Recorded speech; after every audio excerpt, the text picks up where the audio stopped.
কলকাতায় রেকর্ড বৃষ্টি, 4 দশকের বেনজির বৃষ্টি।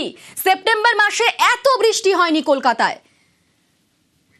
আমাদের সঙ্গে এই মুহূর্তে রয়েছেন প্রতিনিধি মৈত্রেয়ী। মৈত্রেয়ী, বলা হচ্ছে 4 দশকের মধ্যে একেবারে বেনজির বৃষ্টি। শেষ কবে সেপ্টেম্বর মাসে এরকম বৃষ্টি হয়েছিল? একেবারেই দেখো, দিল্লির মৌসুম ভবন সূত্রে যেটা খবর, যে এত বৃষ্টি সেপ্টেম্বর মাসে প্রায় 4 দশক আগে দেখেছিল বাংলা। 1978 সাল, যখন 78-এর বন্যা হয়েছিল বাংলায়, সেই সময় 28শে সেপ্টেম্বর 370 মিলিমিটার বৃষ্টি হয়েছিল আলিপুরে, 24 ঘন্টার যে টাইম স্প্যান রয়েছে তাতে।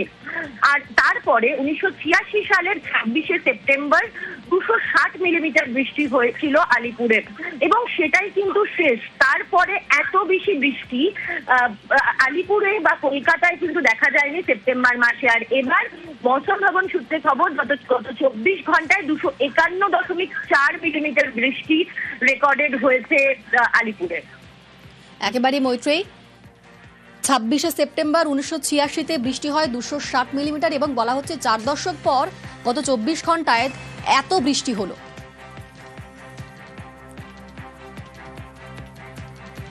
জলমগ্ন কলকাতা, তৎপর রয়েছে পুরসভা।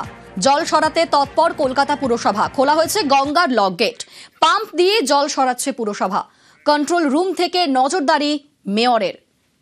যে ছবি দেখতে পাচ্ছেন, সকাল থেকেই তৎপর রয়েছে পুরসভা এবং মেয়র নিজে সেখানে রয়েছেন।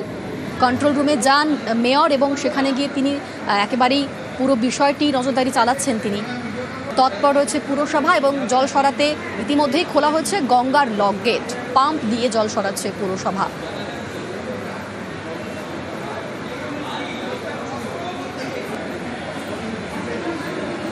কন্ট্রোল রুম থেকে নজরদারি চালাচ্ছেন মেয়র, সেই ছবি দেখাচ্ছি। আর তারই পাশাপাশি বিভিন্ন জায়গার ছবিও দেখাচ্ছি। 78-এ একটা বন্যা হয়েছিল কলকাতায়, তখন দেখেছিলাম। তখন আমরা ইয়াং ছিলাম, ঘাড়ে করে করে সব পরিষ্কার করে স্কুল বাড়িতে নিয়ে এসেছিলাম। এখন অনেক জায়গায় যারা গরিব মানুষ রাস্তার ধারে বা যারা লো লাইন এলাকায় থাকে, তাদের অনেক স্কুলগুলো খুলে দেওয়া হয়েছে, সেখানে রয়েছে। আমরা কর্পোরেশন থেকে এবং থানার থেকে বলা হয়েছে যে খাওয়া দাওয়ার ব্যবস্থা করে দিতে। কিন্তু জল যদি আর বৃষ্টি না হয়, আমরা আশা করছি আজ রাত্রির মধ্যে জলটা নেমে যাবে।